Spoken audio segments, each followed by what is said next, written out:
Nós vamos então, meus irmãos, ouvir a palavra do nosso Deus, e eu quero convidar você para abrir comigo a sua Bíblia, em Atos dos Apóstolos, no capítulo de número 2, meus irmãos.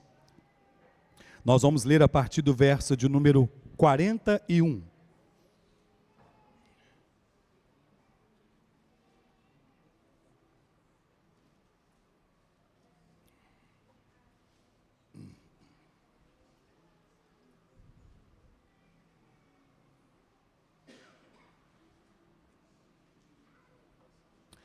Atos, capítulo 2, a partir do verso de número 41, eu farei a leitura da palavra, os irmãos acompanham com atenção, nós olharemos para esse texto e meditaremos, irmãos, sobre esse tema, as marcas da verdadeira conversão, os sinais que são demonstrados, visíveis, de que verdadeiramente estamos convertidos e comprometidos com Cristo e com a sua igreja.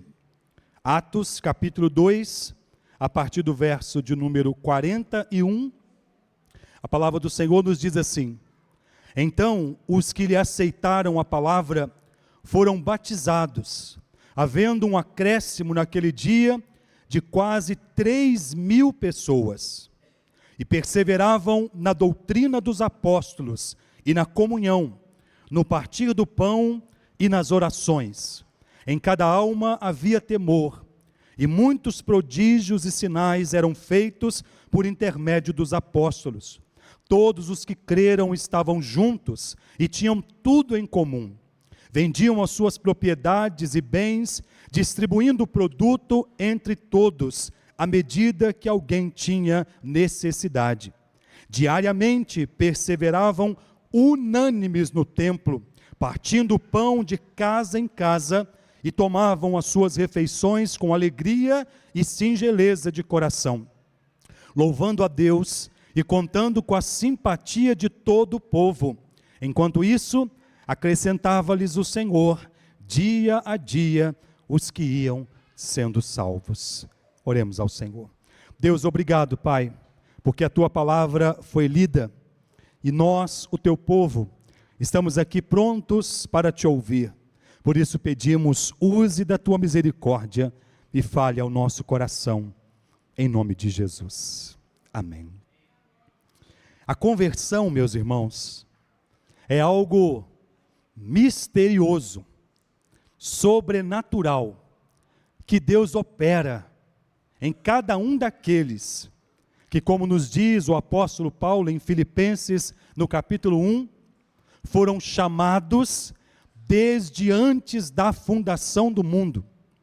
Antes mesmo que nós nascêssemos, Deus já nos havia escolhido, elegido, chamado, para que nós pudéssemos andar na comunhão do seu corpo e do seu sangue, e experimentarmos a salvação que Ele conquistou para nós na cruz do Calvário. A conversão é algo misterioso, glorioso, sobrenatural, que muda, meus irmãos, nossas inclinações naturais que temos, porque a nossa natureza é pecaminosa. De modo que o salmista Davi diz-nos assim: eu nasci na iniquidade, em pecado me concebeu a minha mãe. Somos por natureza pecadores, somos naturalmente inclinados para andarmos no caminho oposto à vontade e àquilo que é estabelecido pela palavra do Senhor. Mas de maneira gloriosa, sobrenatural, o Espírito Santo de Deus age em nós, de modo que Jesus Cristo, quando está falando da missão do Consolador, lá no Evangelho de João, no capítulo 16 e no versículo 8, ele diz que Ele nos convencerá do pecado, do juízo e da justiça. Do pecado porque somos pecadores, e negamos a Cristo, da justiça, porque Deus é amor, mas também é justiça, e Ele virá para julgar a terra, do pecado, do juízo e da justiça. O juízo que se aproxima, quando naquele grande dia, compareceremos diante do tribunal divino. E a palavra do Senhor diz que cada um prestará contas de si ao Senhor. Jesus Cristo deu a sua vida em resgate pela nossa, para que nós, meus amados irmãos, não precisássemos morrer a vida ou a morte eterna. Ele então veio e pagou o preço pelos nossos pecados. E deu-nos a sua santa e bendita palavra, como instrumento que nos convence do pecado, do juízo e da justiça. E é esta santa e bendita palavra que é um instrumento utilizado pelo Espírito Santo para convencer-nos, para trazer-nos de volta ao caminho do Senhor. E na conversão, então, meus irmãos, de maneira sobrenatural, somos capacitados, habilitados a reconhecer os nossos pecados e a olhar para Jesus com arrependimento e fé, reconhecendo-o como nosso Senhor e nosso Salvador. Somente pela graça e pela obra regeneradora do Espírito Santo é que nós, homens e mulheres, nos moldes do que nos diz o profeta Isaías, no capítulo de número 59, e ele diz assim: eis que a mão do Senhor não está encolhida para que não possa salvar, nem surdo os seus ouvidos para que não vos possa ouvir, mas as vossas iniquidades fazem separação entre vós e o vosso Deus. O pecado nos afasta de Deus, o pecado nos separa de Deus, o pecado nos coloca do lado oposto daquele que deveríamos estar, porque fomos criados à imagem e semelhança do Senhor, para vivermos numa relação de filhos e de intimidade com este Deus que nos amou de tal maneira que deu o seu Filho unigênito para que nós não pereçamos, mas tenhamos a vida eterna. E somente por esta obra gloriosa da conversão é que somos então capacitados a voltar para esse Deus e a reconhecê-lo como nosso Senhor e Salvador. O texto que nós acabamos de ler, meus irmãos, é um texto que narra o momento de conversão. Tudo isso começa aqui no iniciozinho do capítulo 2 de Atos, quando há o derramamento do Espírito Santo, cumprindo-se assim a profecia registrada lá em Joel, capítulo 2, no versículo 28, quando o Senhor diz que nos últimos dias derramaria o Espírito sobre toda a carne. Os velhos sonhariam, os jovens teriam visões, e os povos seriam trazidos à presença do Senhor. E acontece aqui, naquilo que é chamado e conhecido como o dia de Pentecostes. 50 dias depois da Páscoa, acontece o derramamento do Espírito Santo. E estavam ali os homens se reunidos de várias nacionalidades, diz-nos aqui o iniciozinho do capítulo 2. E nesse momento que se cumpre a profecia, a palavra do Senhor, o Espírito Santo é derramado, e eles então recebem o poder de Deus, e começam a falar numa outra língua, não uma língua nova, mas uma língua conforme aquela das pessoas que estavam reunidas ali para aquele dia daquela festa. E então acontece o mistério da comunicação das grandezas de Deus. E eles então dizem assim: como, pois, os ouvimos falar na nossa própria língua materna as grandezas de Deus. O poder sobrenatural do Espírito Santo faz derramar ali uma língua idiomática, e eles são tomados então de maneira sobrenatural, para falar num idioma que não tinham costume. Então diz aqui, eram homens iletrados, homens que do ponto de vista intelectual eram incapazes de falar daquela forma como estavam falando. E eles reconhecem então que eles estavam ouvindo falar na sua própria língua materna as grandezas de Deus.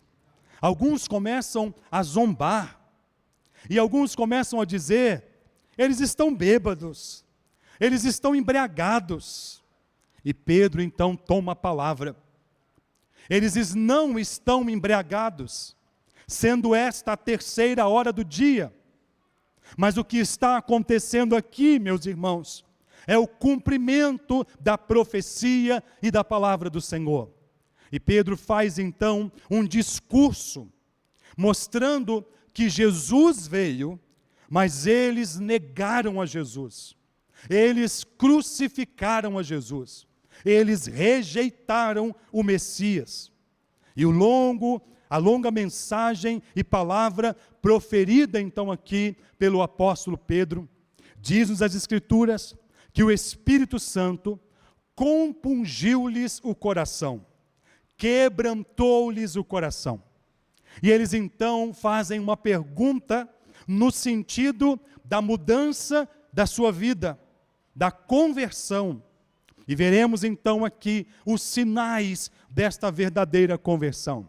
E a pergunta é: que faremos, irmãos? E a resposta do apóstolo é: se arrependam e sejam batizados, para que sejam cancelados os vossos pecados. E de fato, meus irmãos, eles então se arrependeram, creram no Senhor, professaram a fé no Senhor. O verso de número 40 diz-nos assim: com muitas outras palavras, deu testemunho e exortava-os, dizendo: salvai desta geração perversa. Cerca de quase 3.000 pessoas se converteram naquele dia. E aí então o verso 41 diz que os que lhe aceitaram a palavra foram batizados, havendo um acréscimo naquele dia de quase 3.000 pessoas que se dispuseram a reconhecer Jesus e a salvar-se de uma geração perversa. A geração aqui é reconhecida como geração perversa, meus irmãos, porque não há perversidade maior do que rejeitar a salvação oferecida graciosamente por Cristo Jesus. Aquele que morreu pelos nossos pecados, segundo as Escrituras. Aquele que foi sepultado pelos nossos pecados, segundo as Escrituras. Aquele que ressuscitou ao 3º dia pela nossa justificação, segundo as Escrituras. E muitos são também, nos nossos dias, aqueles que ainda mantêm o seu coração endurecido, rejeitando a voz do Evangelho, o convite para a salvação. Não há, meus irmãos, vida melhor, mais preciosa, não há realização maior do que tornar-se verdadeiramente um homem e uma mulher de Deus, mudando a direção de vida, deixando de seguir na direção da rota da destruição eterna, da morte eterna, e passando a seguir a rota da vida eterna, única e exclusivamente providenciada por meio de Cristo Jesus. Ele mesmo foi quem disse no Evangelho de João, no capítulo 14 e no versículo 6, eu sou o caminho, a verdade e a vida, e ninguém vem ao Pai se não for por mim.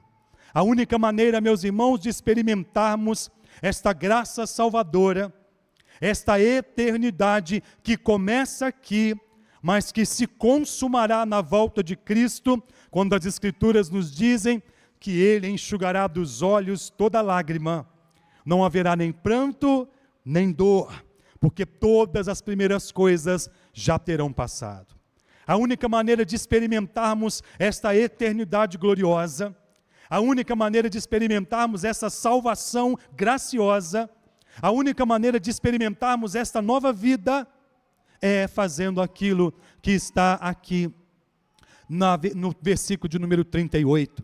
Respondeu-lhes Pedro: arrependei-vos e cada um de vós seja batizado em nome de Jesus Cristo para a remissão dos vossos pecados e recebereis o dom do Espírito Santo. Arrependimento. E o que acontece aqui é um arrependimento, é uma conversão. E esta conversão, meus irmãos, traz para nós algumas marcas que eu gostaria de ver, de rapidamente olhar com os irmãos, para que nós também sejamos encorajados, nós que já cremos nesse Senhor, encorajados a permanecer. E se porventura você ainda não entregou a sua vida para Cristo, não o reconheceu como Senhor e Salvador de sua vida, para que você também olhe e considere seriamente fazer isso, porque em breve aquele que vem virá. O versículo de número 42, meus irmãos, a primeira marca que nós vamos perceber desta verdadeira conversão é a perseverança, a insistência, a permanência. E esta marca, eu posso dizer, que difere conversão de convencimento. Algumas pessoas são convencidas de que é melhor estar na igreja. Algumas pessoas são convencidas de que existe céu e inferno. Algumas pessoas são convencidas de que devem entregar a sua vida para Cristo. Mas o convencimento não gera perseverança. A verdadeira conversão, sim, porque somos então conduzidos pela obra do Espírito Santo que nos faz perseverar. E diz-nos então o verso 42, e perseveravam na doutrina dos apóstolos, e perseveravam na comunhão, e perseveravam no partir do pão, e perseveravam nas orações. A verdadeira conversão, meus irmãos, nos leva à perseverança, à insistência, à permanência, porque somos convencidos pelo Espírito Santo e somos conduzidos à verdadeira conversão. Ele então nos convence do pecado, do juízo e da justiça. Por isso essa primeira marca é uma marca que nos leva a olhar para aquilo que eles faziam. Esta é a primeira igreja registrada na história.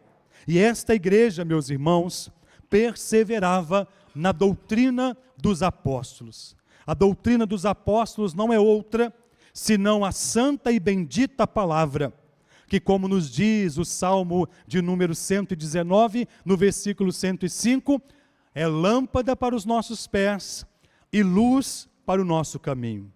Verdadeiramente convertidos, somos perseverantes no ensinamento da palavra de Deus. Verdadeiramente convertidos, também somos conduzidos à perseverança na comunhão. Andamos juntos uns com os outros, vivemos a nossa vida em comunidade, e nós vamos explorar um pouquinho isso mais adiante. Perseveravam também, meus irmãos, no partir do pão e nas orações. Era uma vida de constância, não apenas de um momento de empolgação. Hoje nós tivemos aqui um grupo de irmãos que professaram a sua fé, que foram recebidos pelo sacramento do batismo. E a palavra de encorajamento para vocês, meus irmãos: perseverem na doutrina, no verdadeiro ensinamento da palavra do Senhor. Perseverem na comunhão. A vida em igreja, a comunidade cristã é extremamente desafiadora.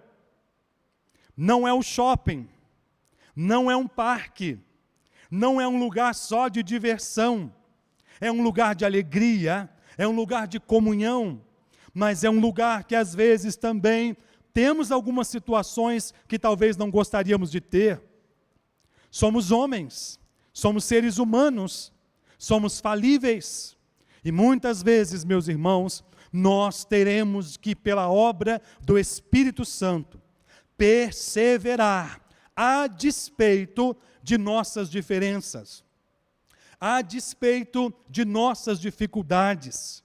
Talvez vai ter dia que você vai olhar para aquele irmão e dizer: estou chateado com esse irmão. Talvez vai ter dia que você vai dizer assim: por que ele disse isso para mim com tanta brutalidade? Talvez vai ter dia que o irmão não vai fazer o que você esperava que ele fizesse. Talvez vai ter um dia que o irmão não vai te dar um telefonema que você estava esperando. Pode ser um dia que o irmão esqueça, e até o pastor, de parabenizar você pelo seu aniversário. Pode ser um dia que talvez você vai esperar uma visita deste ou daquele irmão, e talvez isso não vá acontecer.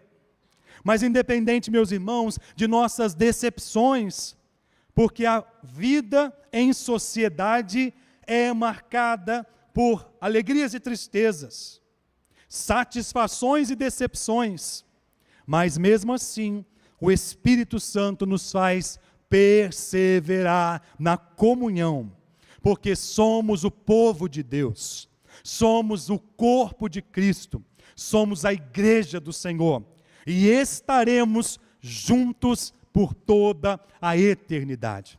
Por isso, não fique chateado com o seu irmão, não fique magoado com o seu irmão, não atravesse para o outro lado da rua, não sente do outro lado da igreja para não sentar do lado dele, não o olhe com cara feia, não alimente raiz de amargura e de ressentimento, porque uma das marcas da verdadeira conversão é a perseverança na comunhão.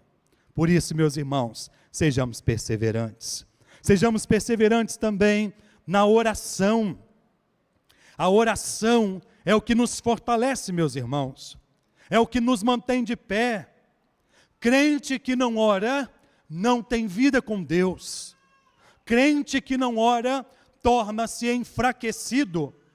Quando deixamos de falar com Deus, quando deixamos de buscar a Deus, quando deixamos de fazer o que a palavra do Senhor nos diz no livro do profeta Isaías, no capítulo 55 e no versículo 6, buscai ao Senhor enquanto se pode achar, invocai-o enquanto está perto.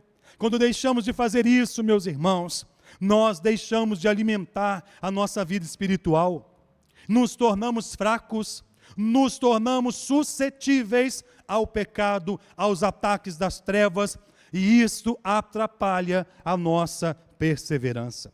Por isso, sejamos perseverantes na oração. Mas não somente a perseverança aqui como sinal ou marca desta verdadeira conversão, mas também o temor do Senhor. O verso de número 43 nos diz: em cada alma havia temor, e muitos prodígios e sinais eram feitos por intermédio dos apóstolos. Em cada alma havia temor. Esta primeira igreja contava com esses quase 3.000 pessoas aqui que foram recebidas, mais os 120 que estavam reunidos ali numa sala, quando houve o derramamento, quando o Espírito Santo veio sobre eles. Então, 3.100 e algumas pessoas, a primeira igreja, marcados por temor. Em cada alma havia temor. Temor, meus irmãos, não é medo de Deus. Temor não é reserva em falar com Deus, em se relacionar com Deus. Temor não é medo dos castigos de Deus. Muitas vezes crescemos ouvindo alguns pais dizerem: se você fizer isso de errado, Deus vai te castigar. aqueles mais fervorosos, mais penteca, como diz o pessoal aí, Deus vai pesar a mão sobre você. E muitas vezes nós temos uma visão equivocada de Deus, como sendo um Deus raivoso, como sendo um Deus apenas fogo consumidor. Esses dias foi dito por um pastor aí, que não crer num Deus que é fogo consumidor. Eu contraponho a palavra desse pastor e digo, porque as Escrituras dizem, eu creio num Deus que é fogo consumidor, num Deus que é justo e que julgará cada um no dia do último dia, que é o juízo. Mas esse Deus, que é fogo consumidor, é também amor, misericórdia, graça, e é o Deus que diz, vinde a mim, todos vós que estáis cansados e sobrecarregados, e eu vos aliviarei. Esse Deus que hoje nos chama ao Evangelho, pela sua santa e bendita palavra. Esse Deus que dará até a volta de Cristo a oportunidade para que o reconheçamos e nos curvemos diante dele. Com esse convite, vinde e arrazoemos, diz o Senhor. Ainda que os vossos pecados sejam como escarlata, eles se tornarão brancos como a neve. Ainda que sejam vermelhos como o carmesim, se tornarão puros como a lã. Se quiserdes e me ouvirdes, comereis o melhor desta terra. Mas lá, no livro do profeta Isaías, no capítulo de número 1, e no versículo 20, quando continua essa passagem, está escrito assim, mas se recusardes, sereis devorados à espada, porque a boca do Senhor o disse. Esse é o nosso Deus que é amor, mas é o Deus que é justiça também. Por isso que haja em nós, meus irmãos, temor. Temor é uma reverência, um reconhecimento da santidade, da perfeição e da glória de Deus, que nos leva a viver uma vida com o propósito de servir e agradar ao Senhor, andando em novidade de vida, com temor e tremor, cumprindo o propósito principal, quando a primeira pergunta do nosso breve catecismo nos faz assim, qual é o fim principal do homem?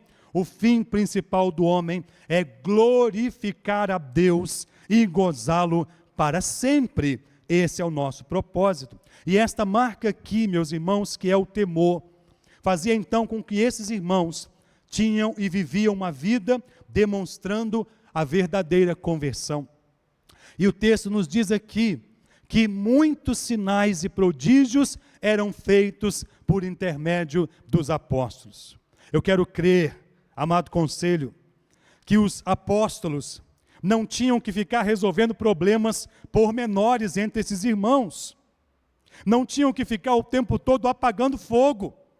Porque o irmão está brigado com o outro, porque o outro está fazendo isso, porque o outro está dando mau testemunho lá no mercado, porque o outro está vivendo uma vida que não condiz com o evangelho lá no seu trabalho. Não, em cada alma havia temor. Era uma igreja, meus irmãos, tranquila de pastorear. E então os apóstolos tinham tempo para se dedicar às escrituras, à oração, e muitos sinais e prodígios eram feitos por intermédio dos apóstolos. Queremos ser uma igreja atuante, queremos ser uma igreja pujante, queremos ser uma igreja que rompe as barreiras para a glória de Deus. Vivamos com temor e tremor, meus irmãos. Vivamos para a glória de Deus, andando em unidade, perseverando na oração, na doutrina, no partir do pão, para que de fato, cada vez mais, brilhe a nossa luz e os homens glorifiquem ao nosso Pai que está no céu. Então outra marca desta igreja era o temor, mas não somente a perseverança, o temor, mas havia comunhão também. O verso de número 44, todos os que creram estavam juntos, tinham tudo em comum, vendiam suas propriedades e bem, distribuindo o produto entre todos, à medida que alguém tinha necessidade. Estavam juntos, se preocupavam uns com os outros, vendiam suas propriedades, vendiam seus bens, distribuíam o produto entre todos, à medida que alguém tinha necessidade. Não era, meus irmãos, uma igreja voltada apenas para si mesmo. Era um grupo de irmãos que tiravam os olhos só da sua própria vontade, daquilo que lhes era mais importante, mas tinham tempo para se dedicar uns aos outros. A verdadeira comunhão nos leva a dedicar-nos uns aos outros. Talvez, meu querido irmão, você não vai vender o seu carro zero, que você comprou na sexta-feira, para vir para esse culto especial hoje. Tem culto de recepção de novos membros. Diácono Lucas falou, não tenho o que fazer com o meu dinheiro, vou ali na concessionária comprar um carro novo, para que eu possa chegar de carrão lá, no culto. Não precisa vender o seu carro, Lucas. Deixa ele quietinho lá. Não precisa vender sua casa. Não precisa tirar o dinheiro da sua conta bancária e distribuir aqui na igreja. Não é disso que está sendo falado aqui, meus irmãos, mas é de dedicação ao outro. Talvez o maior bem que você pode compartilhar com o seu irmão é a palavra de Deus, as sagradas escrituras. Um bem que você pode fazer na vida do seu irmão, oração, ore por ele, para que ele seja dado a graça de perseverar no Senhor. Talvez é um telefonema que você vai dar. Eu estava orando por você, e Deus tocou o meu coração, e eu resolvi te ligar, para dizer o quanto você é importante na igreja, no corpo de Cristo, e o quão bom é caminhar ao seu lado, e servir a Deus ao seu lado. Estou te ligando só para te dizer que eu estou aqui, se você precisar de alguma coisa. Talvez telefonar está ultrapassado. Outro dia minha filha disse, quem ainda liga para os outros? Manda mensagem, pai. Eu estava tentando ligar para uma pessoa e fiquei bravo. Ela não me atende. Eu já liguei 3, 4 vezes. Então a Dani disse assim, quem ainda liga para os outros? Manda mensagem, pai, no WhatsApp. Mandei uma mensagem, meus irmãos. Em segundos ficou azulzinho. E a resposta veio. Tem hora que vai ter que ser mensagem no WhatsApp mesmo, né? O mundo mudou. As coisas modernizaram. Mande uma mensagem no WhatsApp. O irmão Rodrigo, eu não sei se ele está nos assistindo agora, mas todos os dias, por volta de umas 6h30, 6h40, o irmão Rodrigo manda um versículo bíblico para mim. Todos os dias ele compartilha um versículo bíblico. E tem dia, meus irmãos, que é aquele versículo que eu estou precisando. Tem dia que eu falo, Senhor, eu creio em revelação. Nós, presbiterianos, cremos em revelação. Você crê em revelação, pastor? Creio. A palavra de Deus revelada, de Gênesis a Apocalipse, e esta palavra que às vezes Deus toca no coração, e é um versículo que você manda para uma pessoa e muda o dia dela.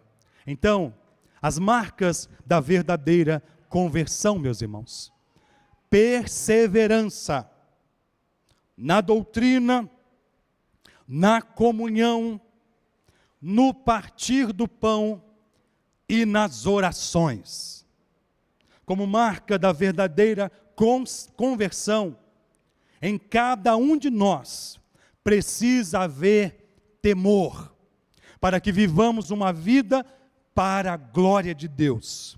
E muitos sinais para a glória de Deus vão acontecer no nosso meio. Como marca da verdadeira conversão, unidade, preocupando-nos uns com os outros, cuidando uns dos outros, caminhando junto uns com os outros. Se o seu irmão não veio no culto, manda uma mensagem quando você chegar em casa. Se passou 2 domingos, liga. mesmo que só atende no WhatsApp, insiste até te atender e fala, já tem 2 domingos que você não vai no culto. Para mim, como pastor, 2 domingos ainda passa. No 3º domingo já bate o desespero. E aí eu já ligo, mando mensagem, eu ligo antes, mas se deu 3, aí o desespero bate a ponto de eu ter que bater na porta sem mandar aviso. Se preocupe um com o outro, cuidemos uns dos outros. Somos a família da fé, meus irmãos. Somos o corpo de Cristo e vamos estar por toda a eternidade no céu. Para finalizar, apenas o que diz o verso 46. Diariamente perseveravam unânimes no templo, partiam pão de casa em casa e tomavam suas refeições com alegria e singeleza de coração, louvando a Deus e contando com a simpatia de todo o povo. Enquanto isso, acrescentava-lhes o Senhor, dia a dia, os que iam sendo salvos. Sejamos verdadeiramente convertidos, crentes perseverantes, crentes cheios do temor do Senhor, e crentes que andam juntos, e dia a dia, louvemos a Deus, contemos com a simpatia das pessoas que estão à nossa volta, que nos reconhecem verdadeiramente como homens e mulheres de Deus, dando um bom testemunho. Brilhe a vossa luz diante dos homens, para que eles glorifiquem o vosso Pai. E o Senhor vai acrescentando, dia a dia, os que vão sendo salvos. Que nós possamos verdadeiramente demonstrar na nossa vida prática as marcas da verdadeira conversão. Perseverança, temor de Deus e comunhão uns com os outros para a glória do Senhor. Que Deus nos ajude, meus irmãos, e nos abençoe.